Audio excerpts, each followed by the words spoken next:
ni Bryce Hernandez. Gusto niya malipat sa ano? Ayaw niya rito. Nilipat niyo sa custodial. Nung nilipat natin sa Pasay, gusto niya naman ngayon malipat dito. Ano ba talaga? Why are we giving so much importance or credence to this person who is a liar, who is the #1 suspect of this corruption, what is happening in our country today?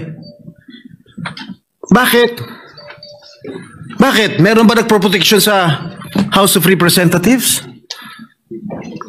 Bakit nung nag-hearing ang Blue Ribbon Committee po, nung si Congressman Marcoleta pang chairman ng Blue Ribbon, nagbanggit si Diskaya, ilang congressman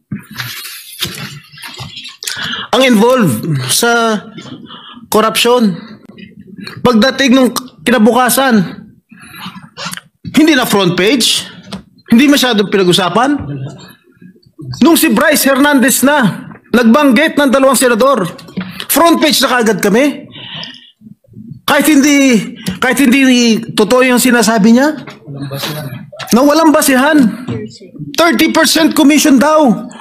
Ang putang ina. I'm sorry. Strike out from the record. Which part? I'm sorry. The phrase is stricken off the record. How can I demand 30%? What is his basis, Mr. President? Pagkatapos yan, wala na, kumalat na. Front page na sa lahat ng mga newspaper of general circulation. Lahat na. Masama na kami ni Joel Villanueva. Sa social media, everything, lahat. I've been there. Kaya pinag-iingatan ko pangalan ko. Why should I do such a thing, Mr. President? Why? I will never do such thing, Mr. President. Porkit ba I'm actively participating in the Blue Ribbon Committee? Porkit ba matapang ako magtanong? Ako na kaagad ang target nila? Bakit? I'm just doing my job as your senator. I have an oath to defend. I want to get all the bad crooks here in the government. That is my duty as your senator, Mr. President. Mr. President, sobra-sobra na.